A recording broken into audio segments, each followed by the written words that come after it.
and take rest for a couple of days. Their meals have to be met. All these were supported by this community land. That community land was the source of to sustain the education system. So what Monroe did, the 35% land, which was exempt from taxation until then because community land, he promptly reduced to 5%. 30% of land was brought under taxation, only 5% was left. Educational institutions by 1823 onward, they withered for want of fund. They all died one after another. What were the subjects which were taught?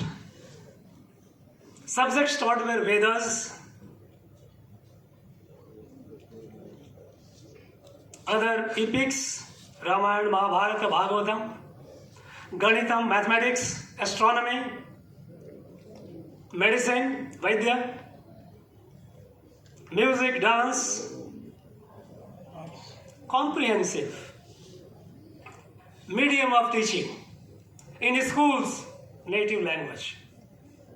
Tamil area, Telugu area, Kannada area, Malayalam area. In higher education, one of the two. Two of them. Tamil, Sanskrit. Telugu, Sanskrit. Kannada, Sanskrit. Malayalam, Sanskrit. This was the language of teaching in higher education.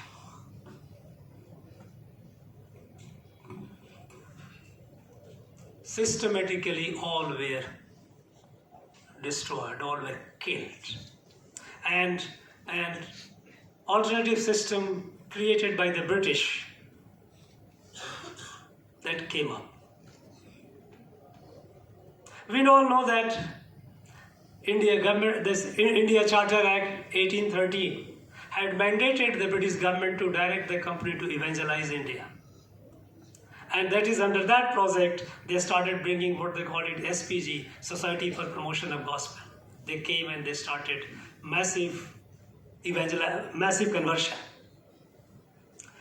They made it compulsory. One thing which Jagannath did not elaborate, I don't know what compelled him. In the letter of November 1839, please don't compel us to give up the religion which our forefathers have been practicing for thousands of years for getting admission in your school. The core issue was that, because they had made it compulsory, that for admission, native schools, native colleges were closed. Is admission here? You have to change your faith. Society was bubbling with anger, seething with anger. It was in that backdrop that a great man, Ghazalul Lakshmi Arasuchetti, he came up. And he took this initiative, organizing the people, creating unity among them, articulating the organized voice, publishing the Madras Crescent so that the message reaches out to a large number of people. He did phenomenal work. Forgetting him is a sin. We cannot forget him and people like him.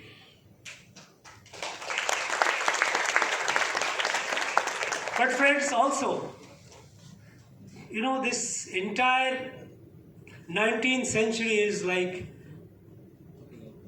black box. Hardly any work has been done. That was the period of ferment.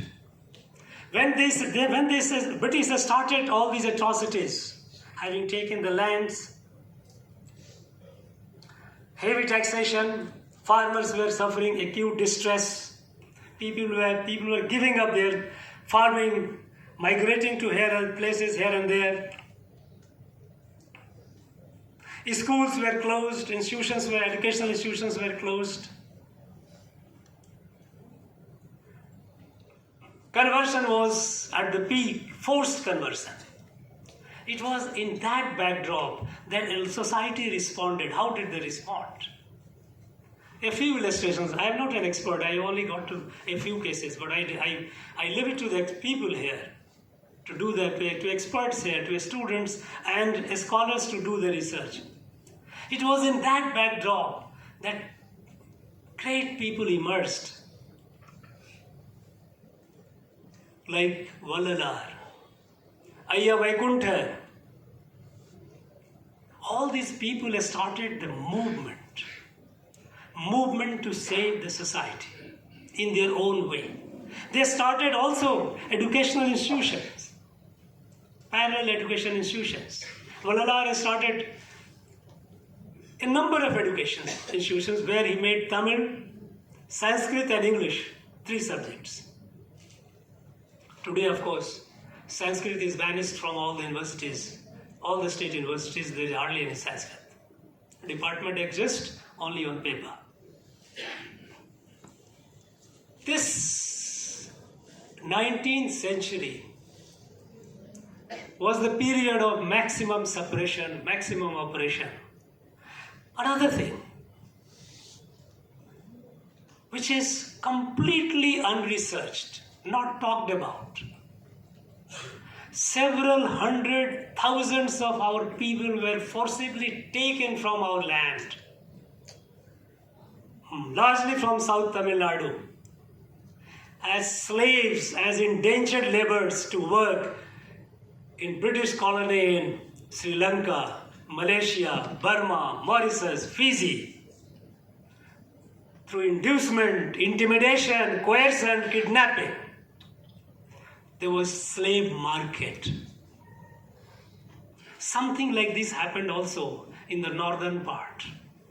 When the British discovered the tea in Assam, they wanted laborers. That was not the time when we